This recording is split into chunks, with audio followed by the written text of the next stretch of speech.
सुश्री बांसुरी स्वराज।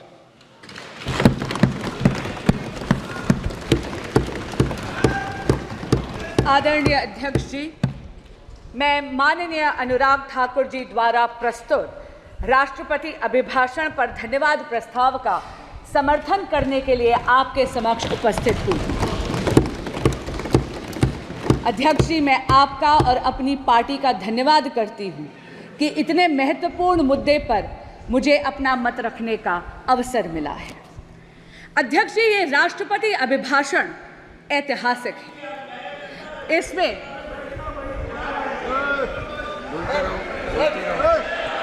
ये अभिभाषण ऐतिहासिक है और ये ऐतिहासिक इसलिए है अध्यक्ष जी क्योंकि इसमें एक दशक के मोदी सरकार की अद्वितीय कार्यों का चित्रण ही नहीं बल्कि आने वाले स्वर्णिम काल यानी विकसित भारत के संकल्प का उद्घोष भी है। मोदी जी की जन कल्याणकारी योजनाओं का असर और उनके विकसित भारत के विजन के जो जनता का अगाध विश्वास था, उसी के कारण से अध्यक्ष जी एनडीए को तीसरी बार जनता ने पूर्ण बहुमत का जनादेश दिया। महामहिम राष्ट्रपति जी ने अपने अभिभाषण के पैराग्राफ 3 में जो कहा है, आपके माध्यम से समक्ष के पूरे सदन के समक्ष पुनः दोहराना चाहूंगी। 2024 का चुनाव नीति, नियत, निष्ठा और निर्णयों पर विश्वास का चुनाव रहा है।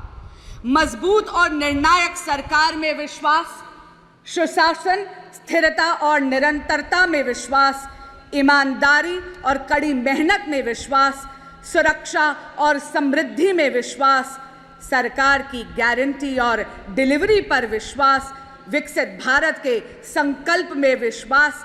मेरी सरकार ने 10 वर्षों में सेवा और सुशासन का जो मिशन चलाया है, ये उस पर मोहर है।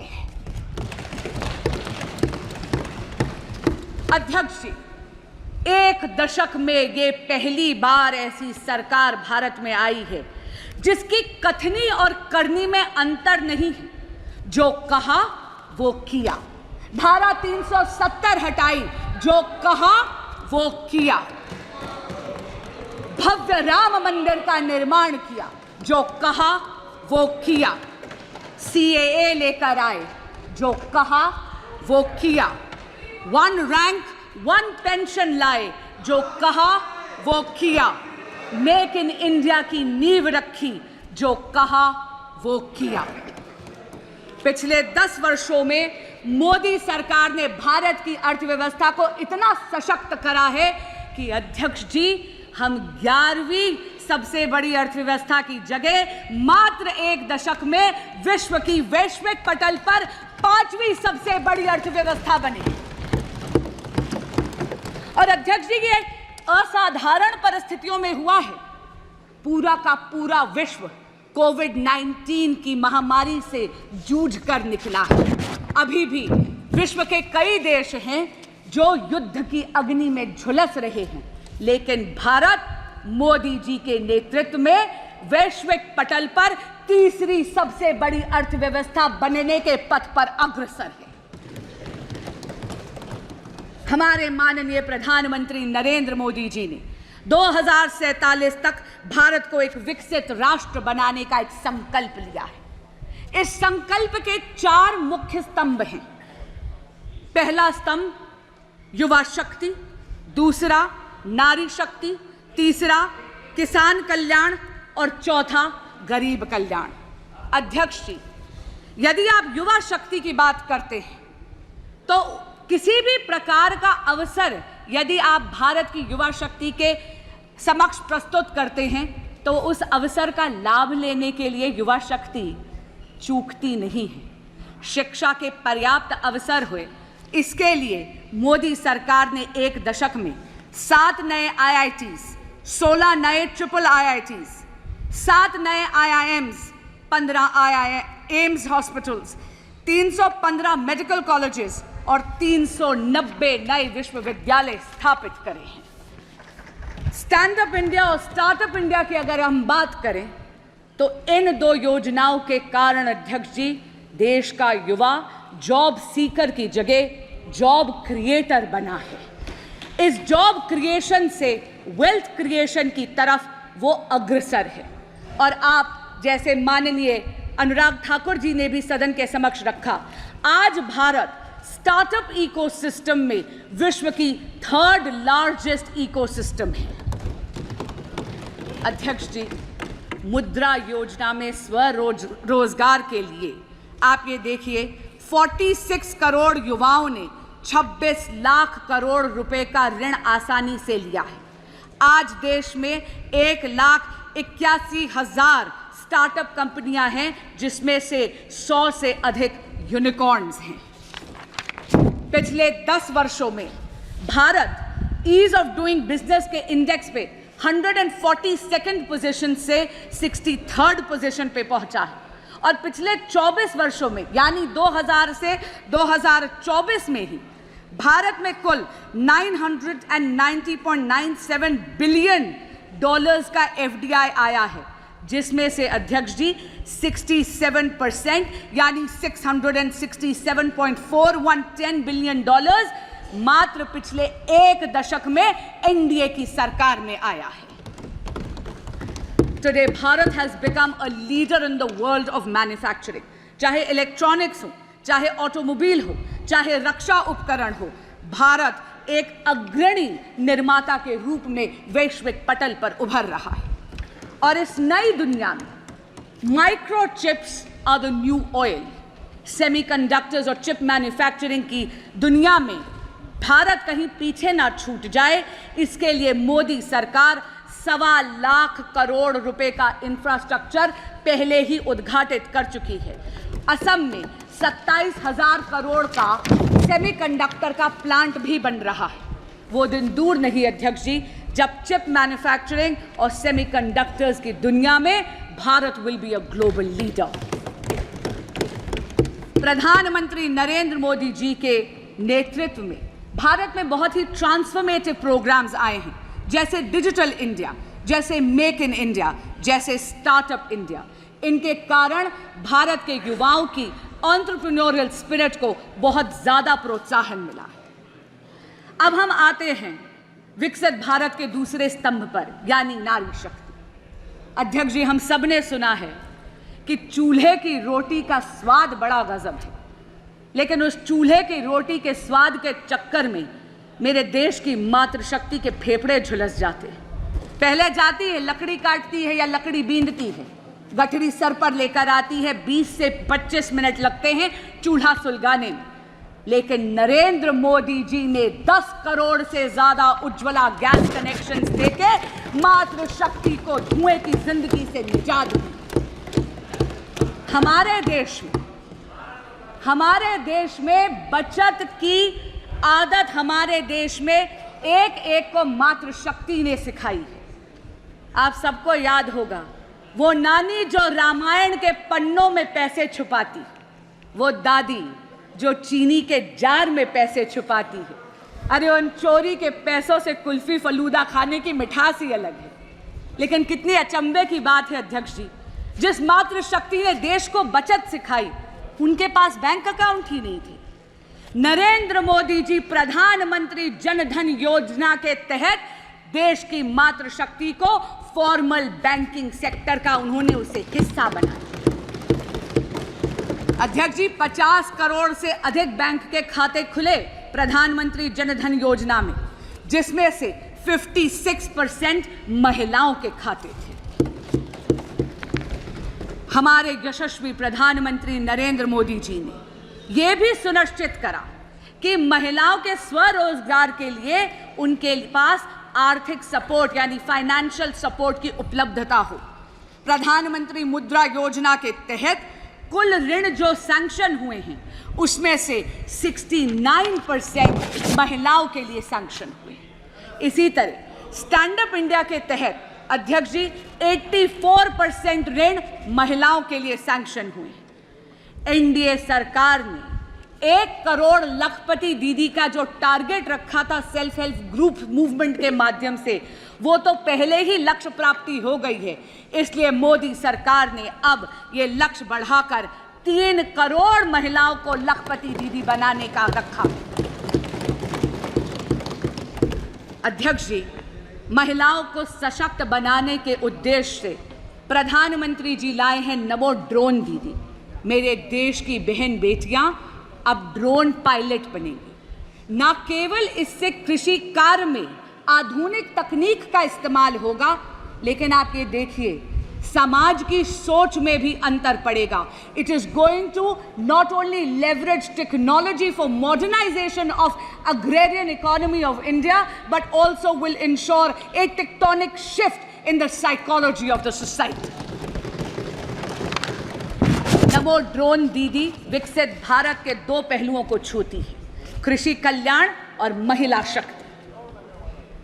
महिलाओं का लेकिन वास्तविक और असली सशक्तिकरण तब होता है जब वो नीति निर्माण में हिस्सा बनती है।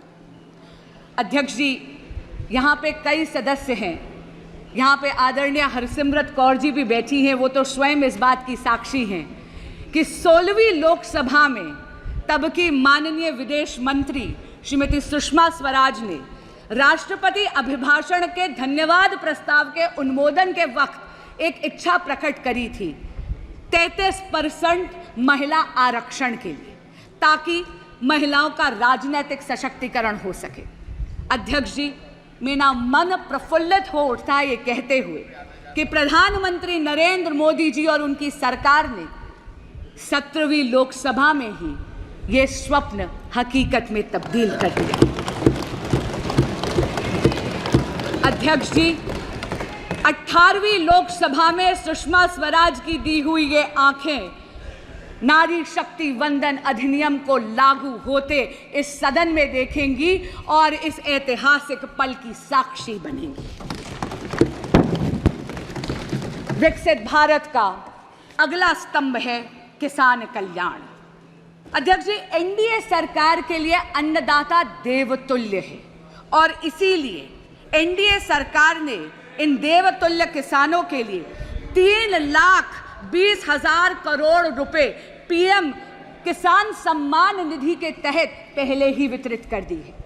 नई सरकार जैसे ही आई, पहला सबसे बड़ा निर्णय हमारे यशस्वी प्रधानमंत्री श्री नरेंद्र मोदी जी ने लिया 9.26 करोड़ किसानों को 20,000 करोड़ रुपए ट्रांसफर करने का। एनडीए सरकार ने किसानों की आय बढ़ाने के लिए एमएसपी में रिकॉर्ड बढ़ोतरी करी है। ऑर्गेनिक फार्मिंग, कोल्ड स्टोरेज, कृषि आधारित उद्योग, डेयरी और मत्स्य पालन में आधारित उद्योगों को भी प्रोत्साहित करा गया है। ग्रामीण सड़क योजना के तहत 3,20,000 किलोमीटर से ज्यादा सड़कें बनाई गई। विकसित भारत का चौथा और सबसे महत्वपूर्ण स्तंभ है गरीब कल्याण। अध्यक्ष जी, प्रधानमंत्री गरीब कल्याण योजना विश्व में सबसे बड़ी सामाजिक कल्याण योजना साबित हुई है। इसमें 81 करोड़ से ज्यादा लोगों को मुफ्त खाद्यान्न की सामग्री यानी मुफ्त राशन देकर मोदी जी ने खाद्य और पोषण की सुरक्षा सुनिश्चित करी है। जब हम देश की अर्थव्यवस्था की गाथा गाते हैं तो वो रेड़ी पटरी वालों के बिना अधूरी है। नरेंद्र मोदी जी ने पीएम स्वनिधि के तहत 70 लाख से ज्यादा रेड़ी पटरी वाले यानी स्ट्रीट वेंडर्स को 11,000 करोड़ का ऋण बिना गारंटी के मुहैया करवाया है। अध्यक्ष जी, जिनकी गारंटी कोई नहीं लेता, उनकी गारंटी लेते हैं नरेंद्र मोदी। हर व्यक्ति का एक स्वप्न होता है कि अपनी पक्की एक छत हो। पीएम आवास योजना के तहत एनडीए की सरकार ने इस ख्वाब को हकीकत में बदला है। 4 करोड़ से ज्यादा पक्के मकान इस देश के गरीब को दिए गए हैं और अब पीएम आवास योजना के तहत 3 करोड़ और पक्के मकान बनाने का संकल्प लिया गया है। आयुष्मान भारत के तहत 55 करोड़ से ज्यादा लाभार्थियों को मुफ्त इलाज मिला है, लेकिन आने वाला जो भविष्य है वो बहुत ही स्वर्णिम है। अध्यक्ष जी, एक वक्त आता है हर युवा की जिंदगी में जब उस उम्र के पड़ाव में आपके माँ बाप आपके बच्चे बन जाते हैं और आप अपने माँ बाप के माता पिता। हर युवा को हर वक्त चिंता रहती है माँ बाप के इलाज की। आयुष्मान भारत में 70 बरस के हर वरिष्ठ नागरिक को और ट्रांसजेंडर कम्युनिटी को भी इसमें लाभार्थियों की श्रेणी में अब एनडीए की सरकार लाएगी। कितनी राहत की बात है, इस देश का युवा भी अब सांस ले सकता है कि 5 लाख रुपया सालाना माँ बाप की हेल्थ के प्रति सरकार मुहैया करवाने वाली है। पीएम सूर्य घर एक ऐसी फ्यूचरिस्टिक योजना है जहां पर आपके घरों के छतों पर सोलर पैनल्स लगाकर भगवान सूर्य नारायण की ऊर्जा को के माध्यम से मुफ्त बिजली बनाई जाएगी। और अध्यक्ष जी, मुफ्त बिजली से भी बेहतर है कि वो जो बची हुई बिजली है, एक्सेस बिजली, आप ग्रिड पर बेचकर एक नई इनकम का सोर्स, एक नया आय का सोर्स भी होगा।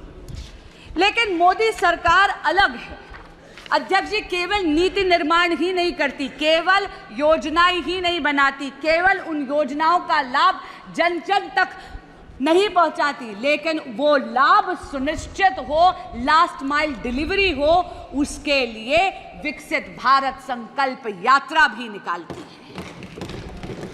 अध्यक्ष जी, मोदी की गारंटी की गाड़ी आपके दरवाजे आती है, जनता के दरवाजे आती है।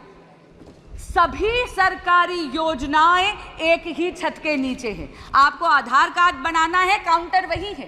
पीएम स्वनिधि चाहिए, काउंटर वही है। आपको उज्ज्वला गैस कनेक्शन चाहिए, काउंटर वही है। गुड गवर्नेंस के साथ साथ accessibility to that good governance Modi सरकार सुनिश्चित करती है। एक अच्छी सरकार जो आए आपके द्वार। अध्यक्ष जी, सरकारें आईं और सरकारें गईं। गरीबी हटाओ, गरीबी हटाओ केवल एक चुनावी जुमला बनकर रह गया था, लेकिन यशस्वी प्रधानमंत्री नरेंद्र मोदी जी ने सुनिश्चित करा 25 करोड़ लोगों को मल्टी डिमेंशनल गरीबी की रेखा से उखाड़।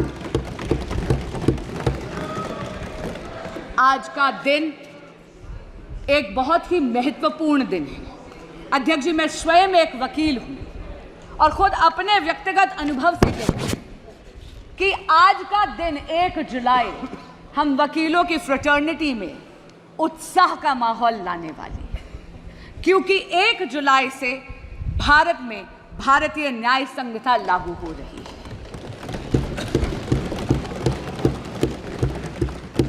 पहले के कानून ब्रिटिश राज की गुलामी की बेड़ियां थे जो हमारी न्याय प्रणाली को जकड़े हुए थे। पहली बार भारत में एक ऐसी दंड प्रणाली आ रही है जिसका ध्येय न्याय होगा। क्योंकि अध्यक्ष जी, जब कोई ऐसा कानून विलायती हुकूमत बनाती है तो उसका उद्देश्य न्याय नहीं होता, उसका उद्देश्य दमन होता है, क्योंकि वो चाहती है कि उसकी हुकूमत बरकरार रहे। लेकिन पहली बार देश में भारतीय दंड प्रणाली आएगी जिसका ध्येय न्याय होगा, न्याय को प्राथमिकता देगी। और हमारे यहाँ कहते हैं justice delayed is justice denied. ये वो क्रिमिनल सिस्टम होगा लॉज का जो एक एक्सपीडियंसी लाएगी, एक तेजी लाएगी भारत के क्रिमिनल जस्टिस सिस्टम में। कम्युनिटी पेनल्टी पहली बार भारत में इंट्रोड्यूस हो रही है। इसका मतलब है at the heart of these laws is not only deterrence of law and punishment but also a sense of reformation. इन सभी ट्रांसफॉर्मेटिव, फ्यूचरिस्टिक, पाथ ब्रेकिंग कारणों के कारण ही भारत ने एनडीए की सरकार को तीसरी बार पूरा बहुमत दिया है। पर अध्यक्ष जी, विपक्षी गठबंधन ऐसा प्रदर्शित करता है जैसे कि नारायणी सेना इनके पाले में खड़ी है। पर अध्यक्ष जी, इतना जरूर कहूंगी, कृष्ण तो कर्म के कायल हैं, इसलिए उनका आशीर्वाद तो नरेंद्र मोदी जैसे कर्मयोगी पर पुनः बरसा है। विपक्ष चाहे ये दिखाने का प्रयास करे कि स्वयं अक्षौहिणी सेना उनके पास है।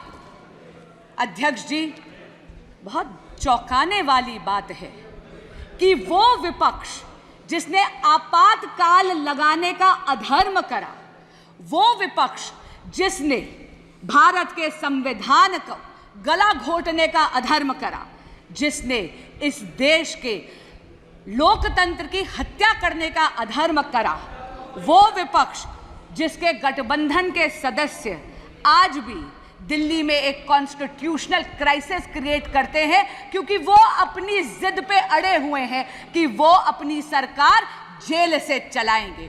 क्यों? क्योंकि वो सत्ता के मोह में मदमस्त हैं और दिल्ली उनके इस मोह से त्रस्त है।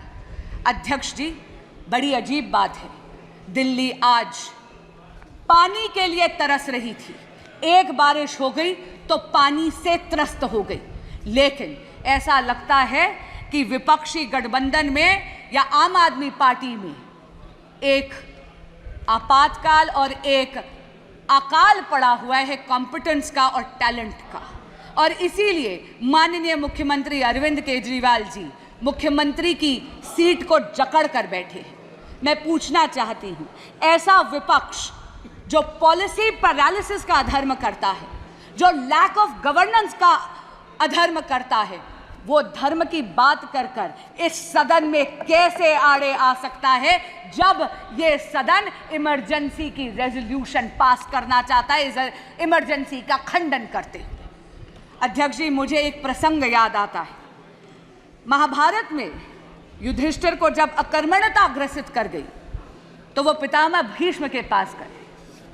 पितामह भीष्म ने युधिष्ठिर जी को सुशासन के कई सूत्र दिए, लेकिन एक मूल मंत्र भी दिया, और वो मूल मंत्र था यतो धर्मस्य ततः कृष्णो, यतः कृष्णस्य ततो धर्मः।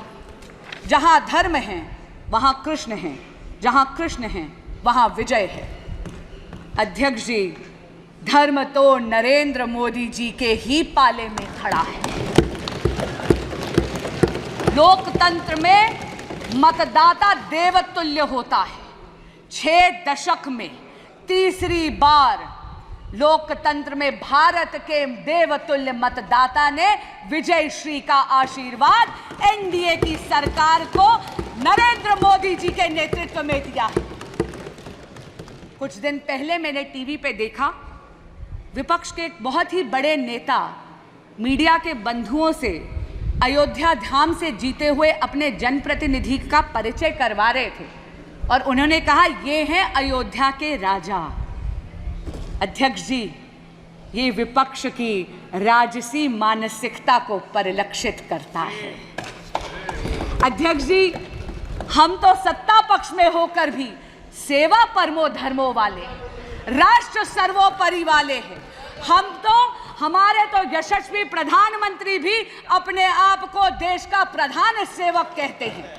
अध्यक्ष जी, हमारे तो राजा राम हैं, धर्म हमारा काम है, जपते तो हम माँ भारती का नाम है। इसीलिए तो नरेंद्र मोदी के सामने फेल बाकी सारे तमाम हैं।